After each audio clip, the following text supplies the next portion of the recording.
శ్మశానానికి వెళ్ళినప్పుడు లేదా దాంపత్య సుఖం అనుభవించిన తర్వాత అంటే భార్యాభర్తలు కానీ స్త్రీ పురుషులు కానీ కలిసిన తర్వాత శారీరక కలయికలు జరిగిన తర్వాత తర్వాత క్షురకర్మకు వెళ్ళిన తర్వాత అంటే క్షౌరం అనమాట, కటింగ్ వేయించుకుంటాం కదా, వెళ్ళిన తర్వాత ఇవన్నీ చేసిన తర్వాత ఖచ్చితంగా స్నానం చేయాలి. ఎందుకు చేయాలని మనకు చాణక్యుడు చెప్పు. తల స్నానం చేసిన తర్వాత లేదా శ్మశానానికి వెళ్ళినప్పుడు లేదా దంపతులిద్దరూ కూడా దాంపత్య సుఖాన్ని అనుభవించిన తర్వాత శారీరక కలయికలు జరిగిన తర్వాత ఇవన్నీ తర్వాత క్షురకర్మ చేయించుకున్నప్పుడు కానీ వెంటనే ఖచ్చితంగా స్నానము చేయాలి. స్నానము తర్వాత వరకు కూడా వాళ్ళకి శుద్ధి లేదు.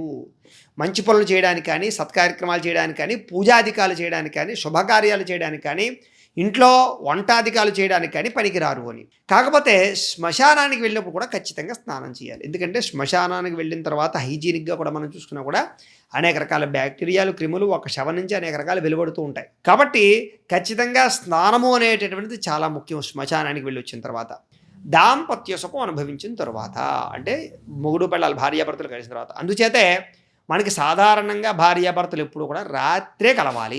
మిట్ట మధ్యాహ్నం కానీ, సంధ్యావేళల్లో కానీ, ఉదయం సమయంలో కానీ ఎప్పుడూ ఎట్టి పరిస్థితులు కలవకూడదు. అయితే సాధారణంగా మనం రాత్రి శారీరక కలయికలు జరిగిన తర్వాత పొద్దున్న లేచి ఆటోమేటిక్గానే స్నానం చేస్తాం కదా. కాబట్టి క్షురకర్మ చేయించుకున్న తర్వాత అంటే క్షౌరం అంటే కటింగ్ వేయించుకోవడం.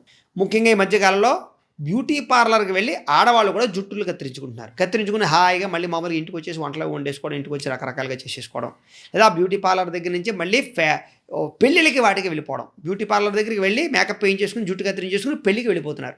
దీనివల్ల ఎంత అశుభము అంటే కనుక దానివల్ల చాలా ప్రమాదకరం.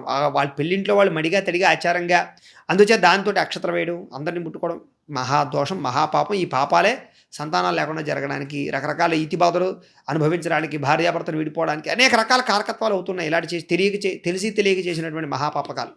కాబట్టి క్షురకర్మ చేయించుకున్న తర్వాత వెంటనే స్నానం ఖచ్చితంగా చేయాలి.